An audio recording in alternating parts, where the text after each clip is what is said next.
Hi. Hi. So, without giving too much away, tell me, how did you tap into this character?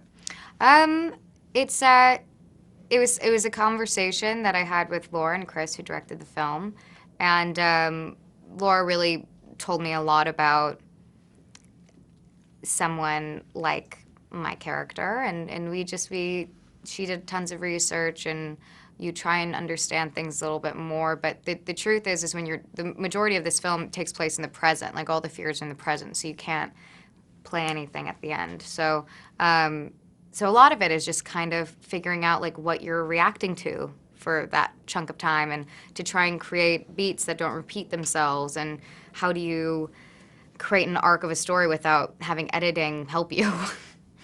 Now, the house has like a life of its own in Yes. many ways. Have you ever experienced weirdness in a home or? Only when I was a little kid, and I think really what happens is your friends just play games with you. But like growing up, my friend Clay, his house was built on a creek, and apparently when your house is built on a creek, it's haunted.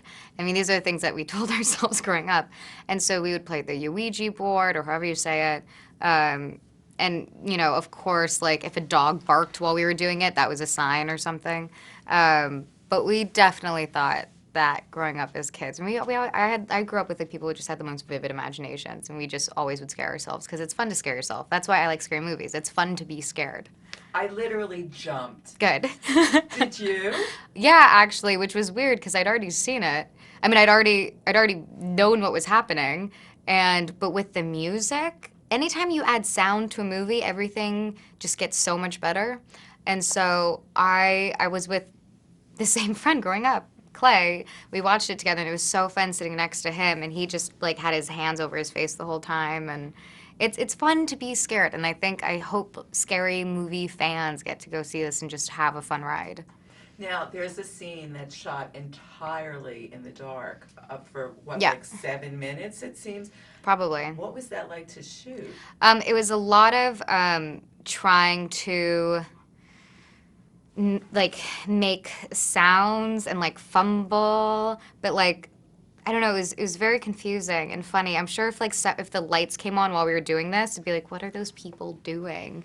And then also, you really just have to kind of like feel your way around a wall or something, but continue to know what's happening next. It was definitely interesting. And then we had a Polaroid camera to make the flashes. It was a very interesting thing to shoot because you really, at that moment, you're just like, God, we are really playing like children right now. Like, it was very, very fun. Did you knock into anything or, you know? Yes, I knocked into many things throughout filming this entire movie. I took pictures of all of my bruises because I just think it's interesting to take pictures of bruises because I like the way they change colors and everything, which is maybe a little weird. But yes, I knocked into tons of things every single day. Because there was a lot of physicality. Yeah, and a lot of doing things over and over again. And if you're filming a scene where you fall over and over again, you don't have padding. You don't really have the things when you have editing to your benefit that you usually cut in really quickly. So you just deal with the bruises. So what's your next project? I have two movies coming out that were in Sundance, Oh, yeah. Liberal Arts and Red Lights. And then I'll be filming Kill Your Darlings as a part of this great ensemble.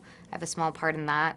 It's an Allen Ginsberg story, and I play Edie Parker, who's Jack Kerouac's first wife that became annulled. Their marriage became annulled. And then I'm going to do a 19th century period piece with Glenn Close called Treasure Can, which is awesome. And it's based on this novel and play that I studied in school, so I'm really excited to do that. And then I'm doing this great friendship story with Dakota Fanning.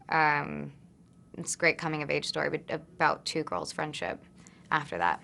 So lots of different things and all really stimulating and exciting. Excellent. Look Yeah. forward to it. Thank you. Cool. Yeah. Pleasure. Thanks.